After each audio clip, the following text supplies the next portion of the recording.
Bonjour, je m'appelle Nadège Fauvet, je suis formatrice en communication empathique et psychopraticienne en maïeusthésie.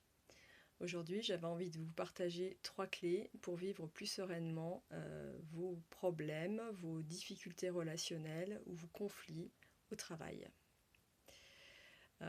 Il nous arrive fréquemment, hélas, et ça fait partie de la vie, d'être confronté à des tensions, à des discussions un petit peu houleuses avec nos collègues, que ce soit des, des managers ou dans les équipes.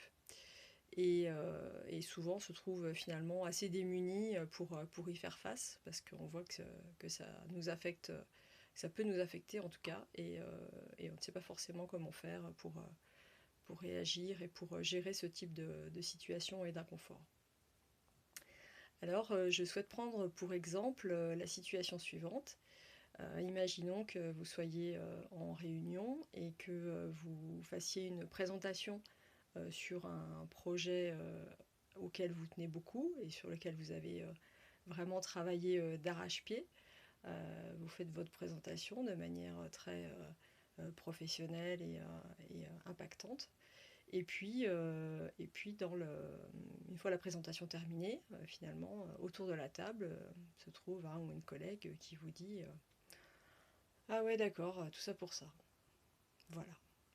Donc, clairement, c'est jamais très agréable à entendre, hein. J'imagine que ça peut vous heurter. Et donc, finalement, peut-être que vous mettez à, voilà, à vous disputer en essayant de trouver des arguments, mais finalement, voilà, que ça parte un petit peu, entre guillemets, en live, entre vous deux. Et donc,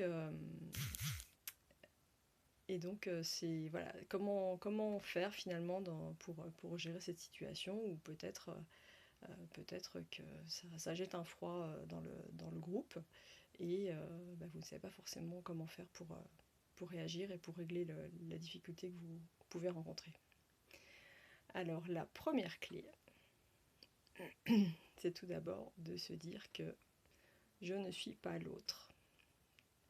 Je ne suis pas l'autre. Moi n'est pas l'autre. Alors ça peut paraître un petit peu évident et simpliste comme première clé, et en même temps elle est vraiment fondamentale, parce qu'on n'a pas forcément conscience que on a vécu ce qu'on a vécu dans nos vies, on a été élevé d'une certaine manière, on a reçu des leçons de vie ou pas, on a vécu, voilà, peut-être qu'on a fait des études, peut-être qu'on n'en a pas faites, peut-être qu'on a vécu des, des chocs ou pas dans nos vies.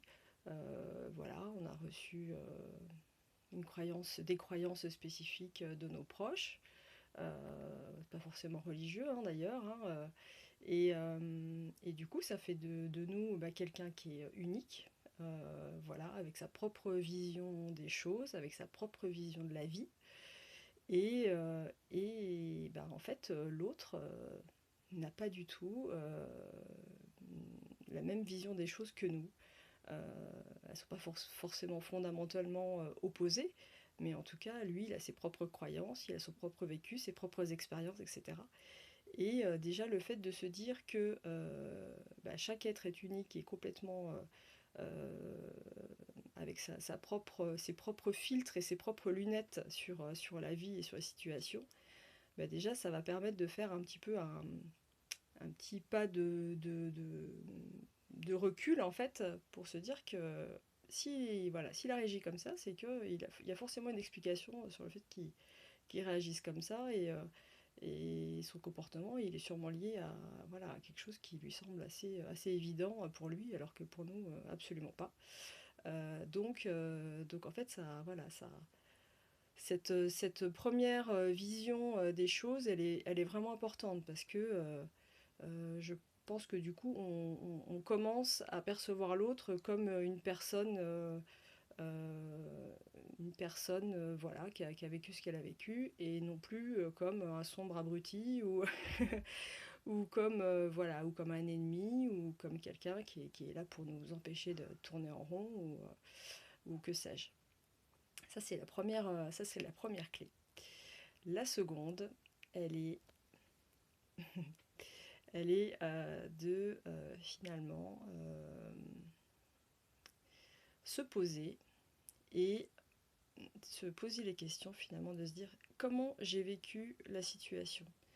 C'est-à-dire que quand l'autre personne a dit ah bah dis donc, tout ça pour ça, eh bien, comment je l'ai vécu, moi. Si je fais, en fait, si je m'attarde sur le côté factuel de la situation, on est en salle de réunion, je termine ma présentation, et une fois que j'ai terminé ma présentation, le ou la collègue dit eh ben tout ça pour ça. Voilà, juste ça. Et cette première étape de dire, de démêler finalement le trait factuel, donc ce qui s'est passé, ce qui s'est dit, les gestes qui ont été faits ou les actes qui ont été posés, voilà, comme si finalement on regardait derrière un écran, finalement, comme si la scène avait été filmée. Et du coup, de regarder l'écran et d'entendre ce qui a été dit et de dire, voilà, finalement, il s'est passé ça. Je termine ma présentation et le collègue ou la collègue dit, ah bah tout ça pour ça. Voilà, juste ça. Et d'arriver finalement à démêler les faits de mais comment il se permet, donc les jugements en fait qui nous viennent en tête, hein, nos pensées qui tout de suite, voilà, on n'arrête pas les pensées, hein, c'est très compliqué. Et du coup on a des pensées qui viennent en tête, de jugements, de suppositions, bah, il a dit ça parce qu'il serait pas capable d'en faire autant, ou je ne sais quoi, enfin en fait, voilà, de démêler finalement les faits de moi, mes pensées qui me sont venues, les jugements, les suppositions, etc. Ça permet à nouveau de faire ce petit pas de recul et de vraiment de rester sur des faits de ce qui s'est passé. Une clé bis numéro 2, c'est aussi de se dire comment j'ai vécu la situation, c'est-à-dire que émotionnellement, comment ça s'est passé pour moi. Est-ce que j'ai commencé à avoir voilà, le rythme cardiaque qui s'accélère? Est-ce que j'avais chaud? Est-ce que je sais pas, est-ce que je sentais que je devenais toute rouge? Ou d'autres choses, d'autres sensations corporelles finalement qui indiquaient que j'étais en train de vivre une émotion, très certainement désagréable. Euh, et encore une fois, nos émotions, elles sont propres à nous-mêmes, hein. C'est-à-dire que dans la même situation, peut-être qu'une autre collègue n'aurait absolument pas eu de réaction et aurait peut-être rigolé en entendant le collègue dire ah bah tout ça pour ça. Donc c'est pour ça que les réactions émotionnelles, elles sont vraiment propres à chacun et à chacune. Et du coup, en arrivant à mettre des mots sur les émotions que j'ai vécues, soit l'émotion, soit les émotions que j'ai vécues à ce moment-là, dans cette situation, c'est très important parce que ça va nous permettre finalement derrière de pouvoir l'exprimer à l'autre. Ça, ce sera la troisième étape. Mais en tout cas, déjà, ça permet de se dire ah ouais, en fait, c'est ça que j'ai vécu. Juste ça, je trouve que ça pose les choses. Et puis derrière donc la troisième étape, bah, c'est de communiquer. C'est-à-dire qu'il est important à ce moment-là d'aller voir l'autre personne. Alors, quand je dis à ce moment-là, ça veut dire en ayant pris le soin de faire la deuxième étape, c'est-à-dire d'avoir vu factuellement ce qui s'était passé, et puis comment moi j'ai réagi à cette situation, à sa remarque. Donc, la troisième étape, c'est de fixer un rendez-vous avec la personne, un rendez-vous en privé, hein, bien sûr, et puis donc de lui exprimer comment vous avez vécu la situation,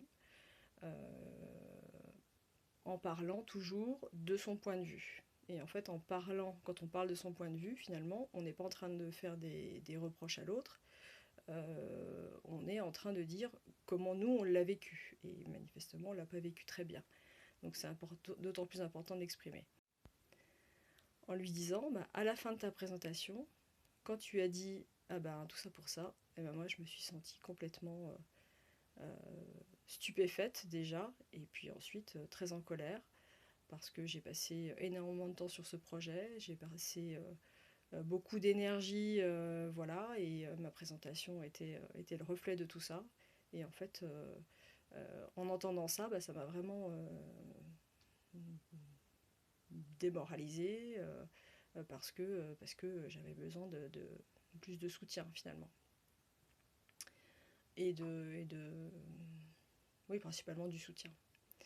Et du coup, en exprimant ça, ben, ça va aussi laisser la possibilité à l'autre de l'exprimer, de s'exprimer lui sur comment il a vécu la situation. Peut-être que pour lui, finalement, la présentation a été beaucoup trop longue et que du coup, bah voilà, il a trouvé ça long et peut-être une perte de temps pour lui parce que finalement, il ne travaille pas trop sur ce projet ou quelque chose comme ça. Mais en tout cas, vous, en vous exprimant de manière authentique, hein, de cette façon en tout cas à l'autre personne, peut-être que lui, du coup, se sentira suffisamment en confiance pour dire les choses d'une manière qui soit aussi entendable. Et du coup, ça permet vraiment de dépassionner le débat. On part sur des faits. Quand tu as dit ça à la fin de ma présentation, et après des émotions que moi j'ai vécues, que vous avez vécues, pardon. Quand tu as dit ça à la fin de la présentation, je me suis sentie vraiment en colère et découragée parce que, etc., etc. Et du coup, ça ouvre aussi la discussion à d'autres échanges et puis d'explications vraiment plus constructives finalement sur comment éventuellement vous allez pouvoir travailler ensemble par la suite. Mais en tout cas, de ne pas rester sur quelque chose, sur un non-dit, puisque souvent, voilà, les non-dits sont source d'interprétation, les interprétations sont source de mal-être, d'incompréhension, et puis tôt ou tard, en accumulant toutes ces tensions et toutes ces incompréhensions, bah, c'est souvent là que ça explose entre deux personnes. Voilà, donc bah, écoutez, j'espère que cette petite vidéo vous sera utile, et puis je reste à votre écoute pour échanger si vous aviez envie d'aller plus loin sur ce sujet. Voilà, ça c'est un petit exemple de ce que je peux proposer en formation sur la gestion des conflits par exemple. À très bientôt, bonne journée.